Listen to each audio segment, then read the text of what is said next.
Portrait de société vous présente 2 centres d'action bénévoles bien implantés dans leur milieu.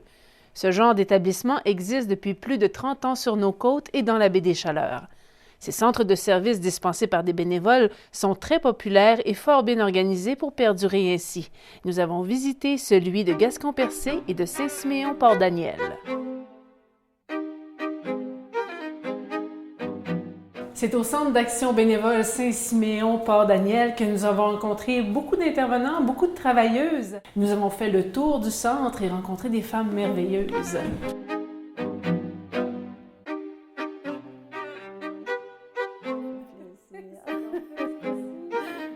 Nous avons rencontré leur directrice Nathalie Bugeaud qui gère le centre depuis 27 ans. Écoutons-la nous conter les débuts de l'organisme établi dans un ancien bar de la 132. C'est ça, le Centre d'action bénévole Saint-Siméon-Port-Daniel, dans le fond, a commencé un travail pour s'implanter dans les années 84-85, c'est-à-dire où on avait un comité provisoire d'implantation.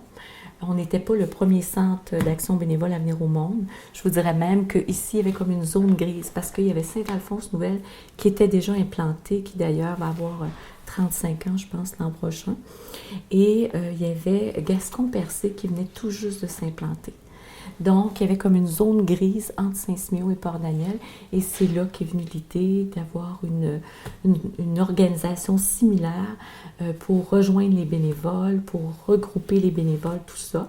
Au Centre d'action bénévole Gascon-Percé, nous avons rencontré son responsable à l'information, délégué sur bien des projets, M. Jacques Langelier. Ça fait presque 31 ans qu'on existe, là. C'est sûr, quand on a commencé, on était dans un petit bureau que le CLSC nous prêtait. On était assez chanceux, merci. Et on a commencé, avant que le centre devienne incorporé vraiment légalement, là, il a fallu des études pour savoir, bon, c'est parce qu'il y a des gens, ça a commencé par des gens qui appelaient au CLSC et qui disaient, moi, j'ai personne pour me rendre à l'hôpital, j'ai personne pour me... Surtout des rendez-vous d'ordre médical. Alors, les gens ont commencé à dire, les gens de CLSC, travailleurs sociaux, organisateurs communautaires, on va essayer d'aller voir ça un petit peu plus précisément, rencontrer ces gens-là. Mais pour rencontrer ces gens-là, on va faire appel à un projet. Alors, c'est un peu sur un projet que ça a commencé. Josiane, qui est la directrice générale, a commencé un peu sur un projet pour devenir la personne responsable qui allait rencontrer ces gens-là et voir pourquoi ils avaient ces besoins-là. Qu'est-ce qui fait que, par exemple, on est un petit milieu, on connaît le monde. Moi, d'après moi, madame, vous avez 3 enfants qui travaillent à Chandler. Comment ça fait vous demandez ça? Bien, mes enfants, ils veulent bien m'aider, mais ils travaillent.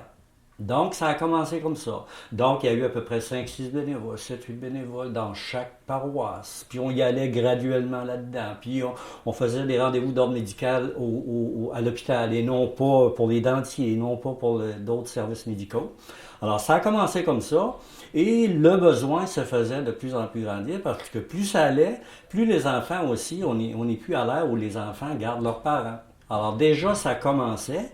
Et le besoin était là, et le besoin se faisait sentir. On avait des références du CLSC, on avait des références du centre hospitalier aussi, qui disaient, moi je connais un monsieur ou une madame, mais c'est bien dommage, mais on est obligé de remettre ce rendez-vous 2 fois, il n'y a personne pour venir.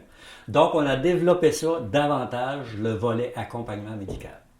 Et c'est de là que c'est parti. Ensuite, au lieu d'avoir, après ça, ça a été du recrutement de bénévoles. Ensuite, la directrice a eu un projet pour engager une personne pour faire du développement.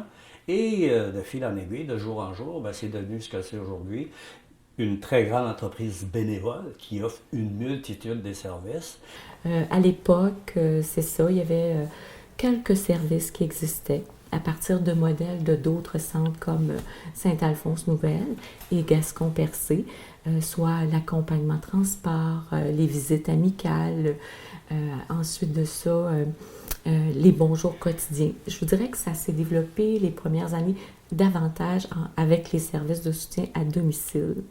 Et c'est sûr que par la suite, avec les années, s'est développé, par exemple, on pense à la première popote roulante, nous, qu'on a mis en place sur notre territoire. C'est en 89 à New Carlisle.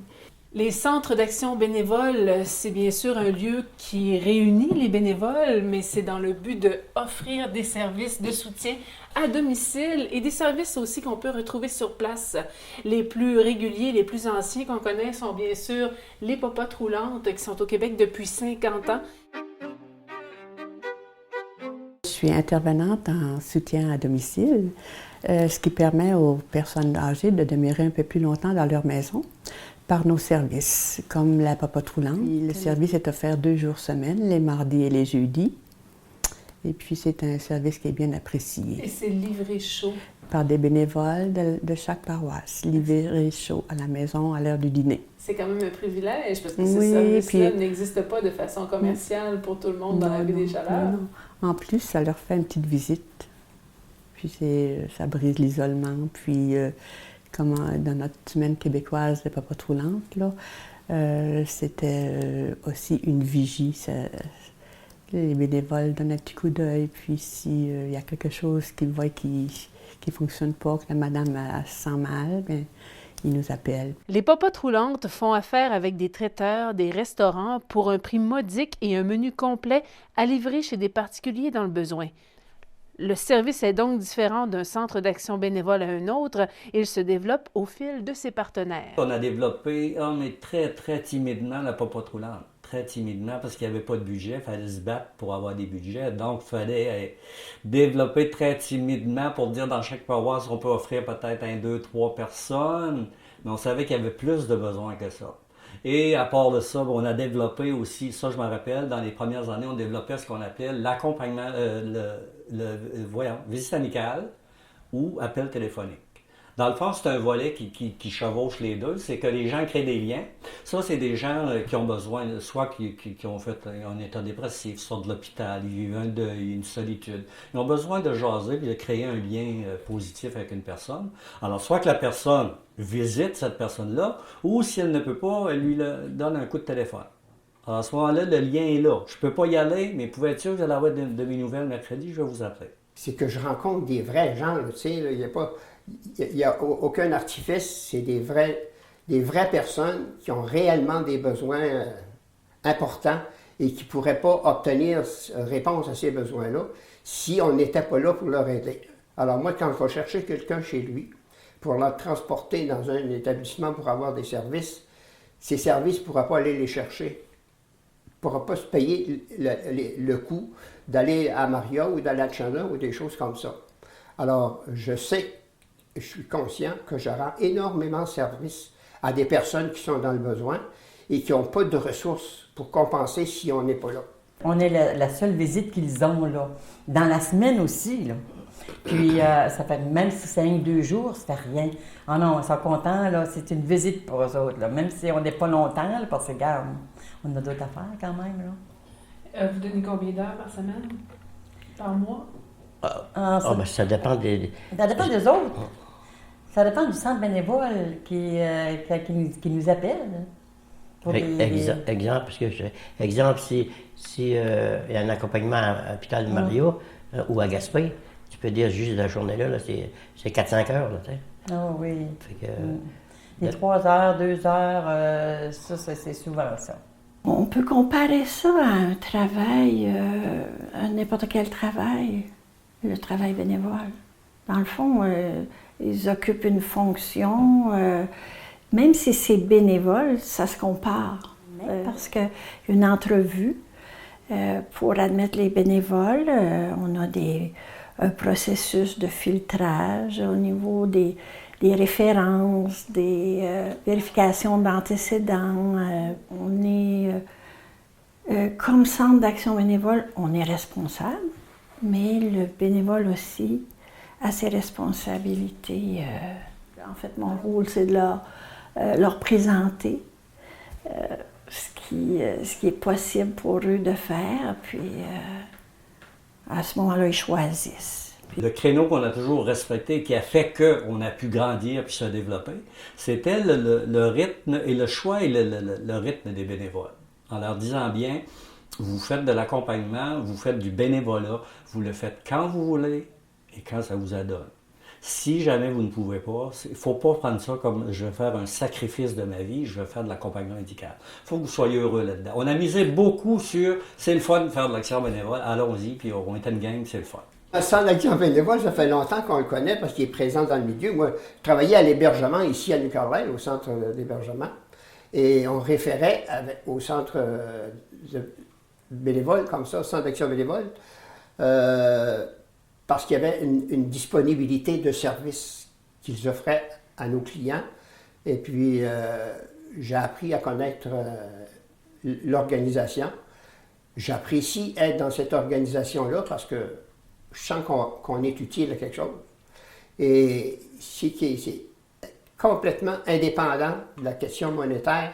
On le fait sur une base personnelle. Moi, je trouve de valeur que pour faire ces services-là, on doit demander aux clients qu'on va chercher qu'ils fournissent une contribution. C'est difficile de se faire autrement là, pour que le service puisse continuer.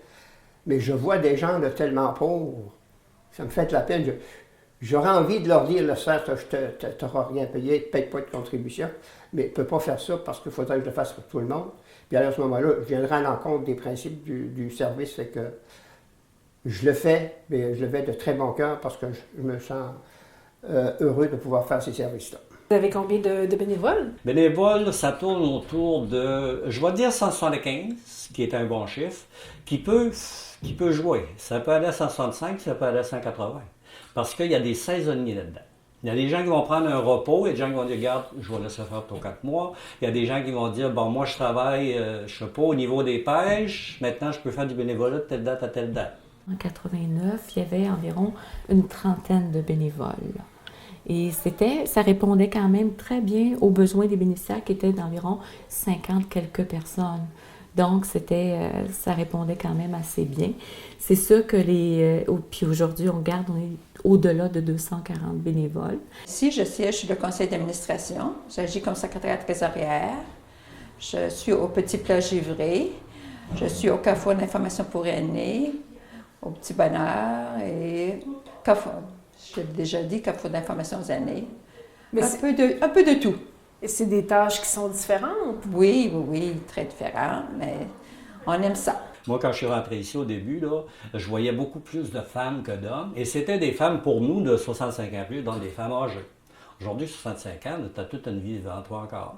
Et c'est pas juste des femmes, c'est aussi des hommes. Et c'est pas juste des 65 ans plus, on en a qui ont 27, 28, 34, 40. Il y a beaucoup plus d'hommes qu'avant. On fait de la popote 2 jours par semaine, lundi puis le mardi. On va chercher la nourriture chez Fraser, au restaurant Motel Fraser. Il est 11h15, on fait la livraison, puis à midi et quart, tout est terminé. Puis on fait aussi de l'accompagnement avec des personnes, soit à l'hôpital, soit à des places là, qui veulent aller là, parce qu'ils ont appelé Action bénévole. Vous leur offrez des formations aussi? Oui, des formations de toutes sortes. Comme quoi? Comme je peux te dire, par exemple, si quelqu'un fait de l'accompagnement médical, à un moment donné, on décide de faire une formation pour expliquer comment on peut mieux accompagner une personne. On peut la faire aussi sur, je sais pas, sur des éléments légaux, comme des rapports d'impôts, tout ce qui peut toucher la personne dans son action bénévole et sa vie personnelle. Est-ce que vous conseillez aux gens de vivre ce genre d'aventure-là? Ben, je comprends. Surtout du monde qui est encore en forme et est à la retraite, là. C'est plus beau, je dirais pas passe-temps, là, parce que c'est plus que ça, là.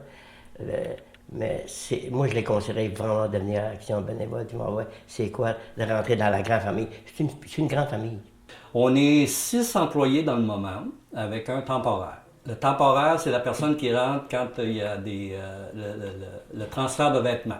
Alors, transfert de vêtements, c'est toute une corvée. C'est toute une corvée parce qu'il faut encore faire le tri dans ces vêtements-là, parce qu'il y a des vêtements qui se sont peut-être brisés entre-temps, donc il faut s'en départir.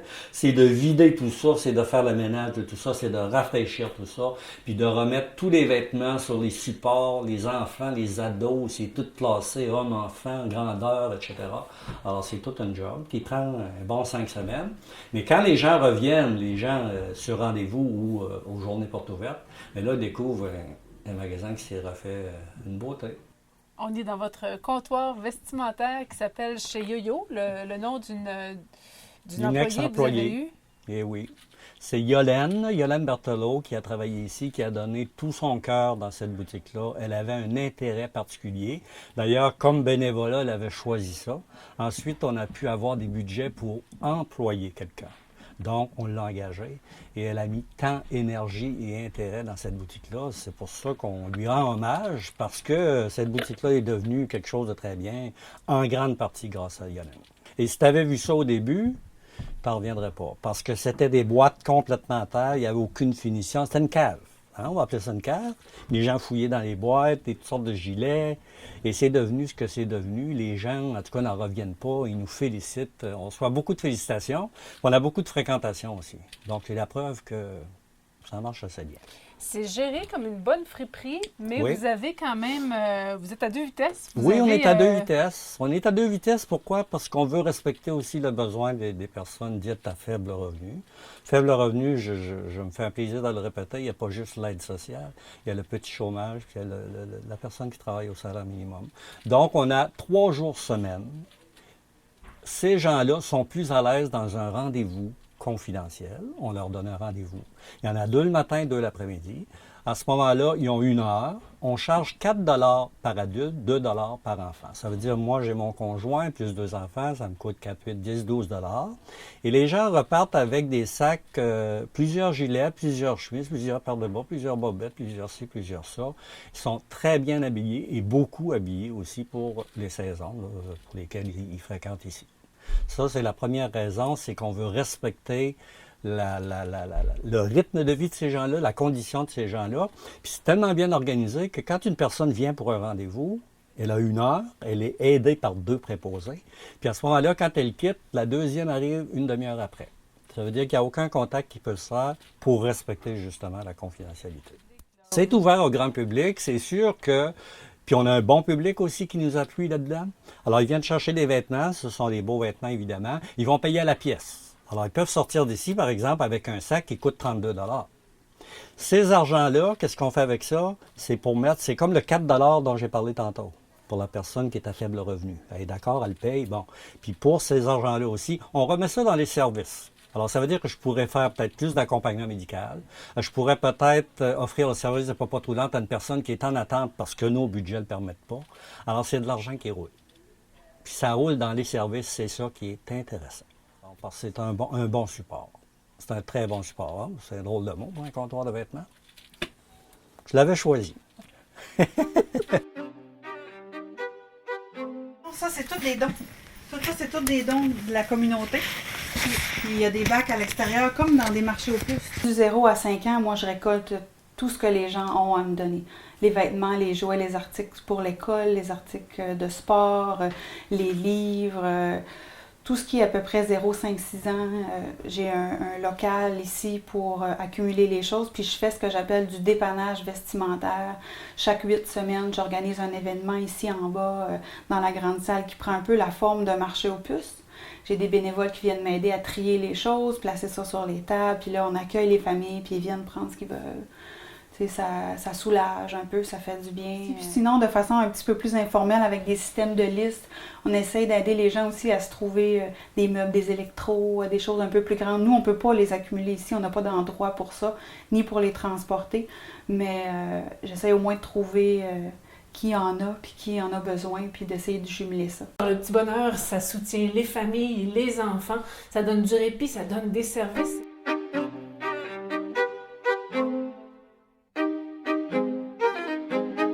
Le service du petit bonheur, c'est un service de soutien pour les parents. Ça vient en aide directement ou indirectement aux enfants parce que finalement, un parent qui est un peu soulagé dans sa tâche ou qui est soulagé dans sa recherche d'équipement ou d'accompagnement en transport ou des choses comme ça, ça finit par venir alléger un peu son joli fardeau, j'appelle, de temps en temps. Et puis, c'est ça, c'est ce qui vient aider les enfants. Les parents ici qui viennent ici ont des enfants entre 0 et 5 ans.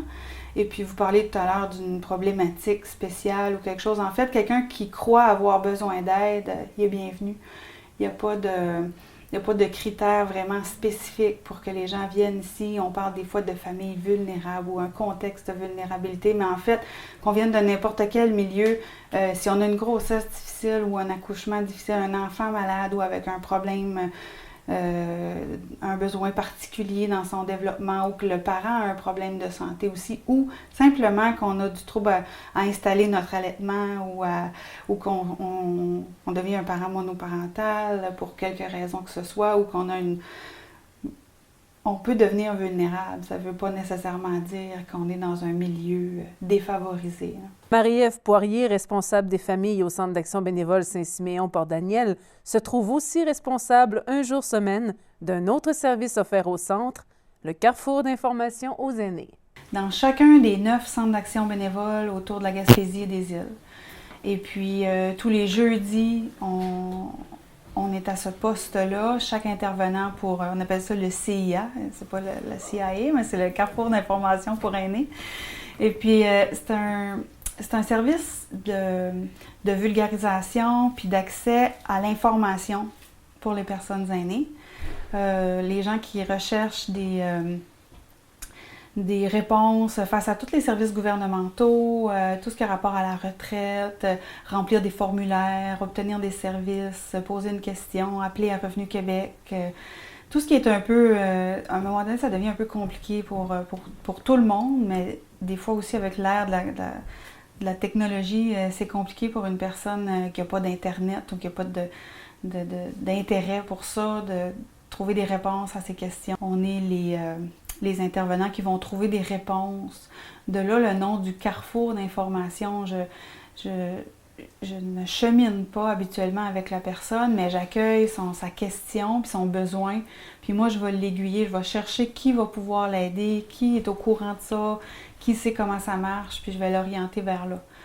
Puis encore là, on a des bénévoles ici qui sont vraiment bons avec tout ça, remplir des formulaires, puis la paperasse, puis appeler à Revenu Canada ou etc.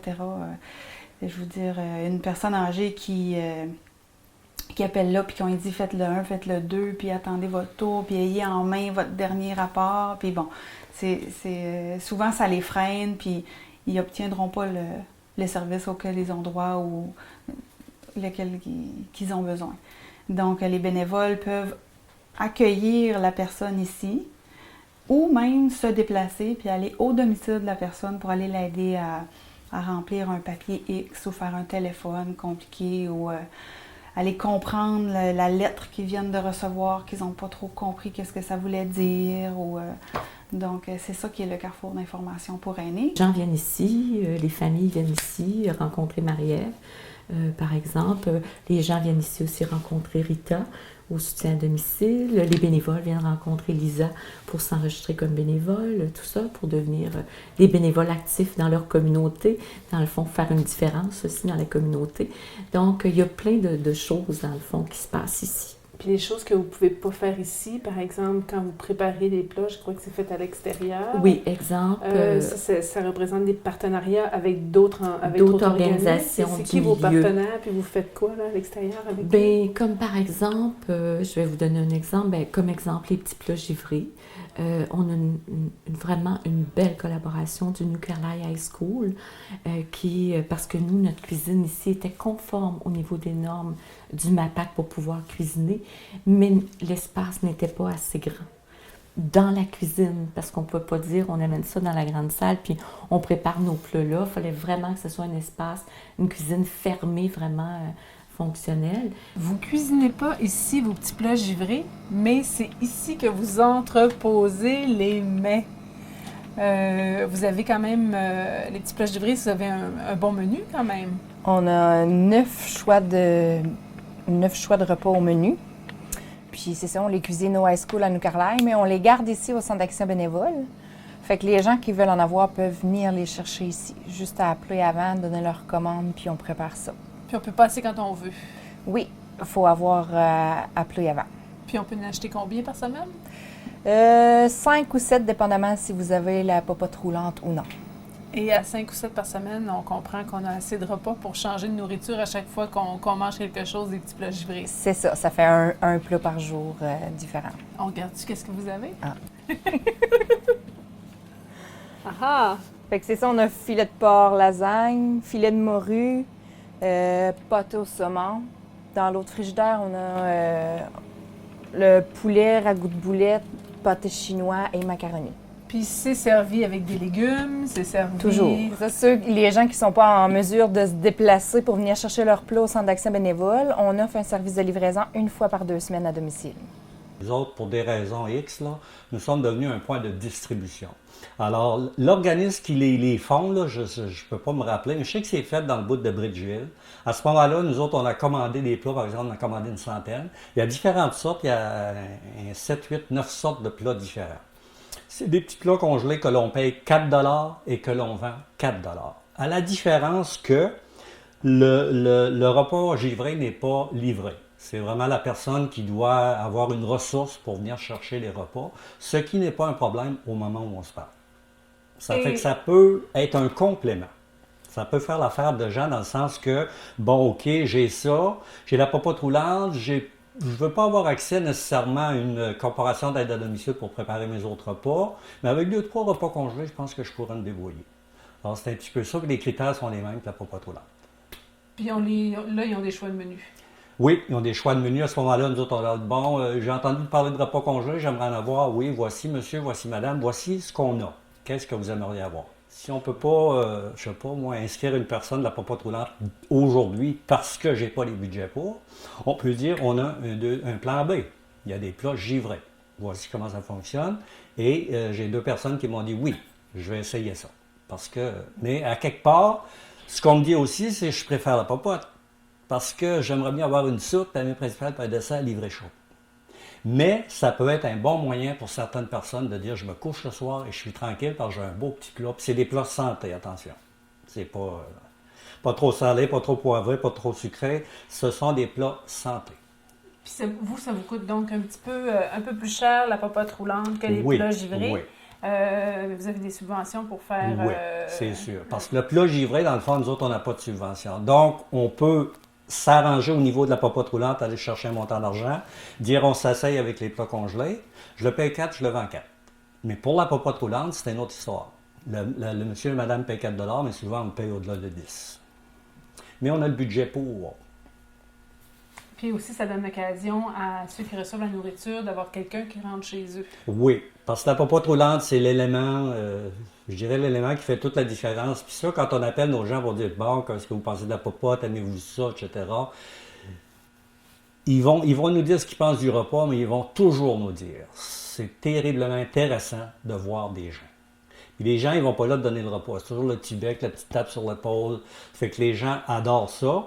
Puis souvent, il y a des gens que c'est les 2 seules visites qu'ils auront dans la semaine. Popote roulante livrée chaud à domicile, plats givrés à faire cuire à la maison et dépannage alimentaire ponctuel. Les locaux des centres d'action bénévole ressemblent à une caverne d'Ali Baba. Moi, je rencontre les gens qui font des dépannages alimentaires. J'essaie de voir avec eux un moyen de sortir de la pauvreté auquel ils sont. OK. Alors, vous travaillez avec ceux qui ont besoin du dépannage alimentaire. Donc, on parle ici des assistés sociaux, des gens qui reçoivent du chômage, des étudiants. Donc, on essaie de voir toutes les options qui s'offrent à eux pour qu'ils n'aient pas à redemander le mois prochain. Et il y en a quand même qui s'en sortent pas, là. Il y en a que vous devez voir tous les mois. Oui, il y a des gens qui font des demandes tous les mois. C'est sûr qu'on a un certain contrôle, on n'a pas le choix, on doit mettre des limites. On est quand même un organisme communautaire. Donc, c'est la population, 3/4 de notre dépannage alimentaire vient de dons dans la population. Bien, on a des denrées non périssables. On reçoit aussi de la viande. On a 4 congélateurs, donc on garde de la viande, des légumes congelés. Et durant la chasse, on reçoit de la viande d'orignal et de chevreuil. Là. Vous prenez part aussi à la distribution des aliments ou vous faites juste les rencontrer dans le bureau? Bien, moi, je les rencontre dans le bureau. Ensuite, eux, ils repartent à domicile. On se rencontre le comité de travail. Ça prend environ 1 heure avant qu'on peut donner une réponse si la demande est acceptée ou non. Ensuite, c'est moi qui prépare les dépannages. Là. Puis on essaie de faire des repas complets. Donc, c'est sûr qu'on explique aux gens qu'on est dans un dépannage alimentaire. Et on n'est pas une épicerie, donc on ne peut pas les stocker. On peut pas les stocker en tout ce qu'ils veulent, puis ni pour peut-être 2 semaines. Là. Fait que on essaie de faire des repas complets pour au moins 2 à 3 jours pour une personne seule. C'est sûr qu'il y a plus quand il y a des enfants. Je te dirais que de mois en mois, je vois les demandes augmenter. Il y a des nouvelles personnes. Il y a aussi des personnes qu'on ne voyait pas avant, des personnes âgées. Avant, il n'y en avait pas. L'année passée, on a fait un jardin communautaire qu'on va refaire cette année. Donc, on invite nos bénéficiaires de dépannage alimentaire. S'ils veulent avoir des légumes frais au moins durant l'été, bien, ils peuvent participer à notre jardin communautaire. Là, on va faire des jardins communautaires pour la 2e année. Et il y a des gens qui ont créé des liens, des gens de Percé avec Pabot Mills, et qui vont faire le jardin communautaire ensemble, avec des bénéficiaires de services. C'est un grand jardin pour tout le monde, puis la personne qui en a besoin vient chercher ce qu'elle a besoin. Ça vise aussi une certaine autonomie alimentaire. Savoir c'est quoi de récolter des bons légumes, puis de ne pas avoir à les acheter une partie de l'automne, c'est drôlement intéressant. Alors, l'expérience a été un grand succès, puis c'est l'organisme Produire la santé ensemble de Val d'Espoir qui nous parraine là-dedans. Puis cette année, on serait supposé de doubler la superficie, donc on double notre monde aussi. Puis c'est vraiment nous qui avons pris l'initiative de dire oui, on embarque là-dedans parce qu'on y croit. J'adore le travail que je fais, c'est très important. Mais numéro 1, contact avec les bénévoles, les bénéficiaires, les parents de ces gens-là. On a un comptoir vestimentaire qui est ouvert au public en général, on voit toutes sortes de monde. C'est l'affluence des gens qui circulent à l'intérieur de l'organisme, parce que ça me nourrit beaucoup. Ça me nourrit énormément. On reçoit, c'est sûr qu'on ne fait pas toujours notre job correctement, on se le fait dire que c'est correct, mais on reçoit aussi de beaux compliments. Puis on a beau avoir une paye, mais quand on a une tape sur l'épaule, ça nous donne de l'énergie.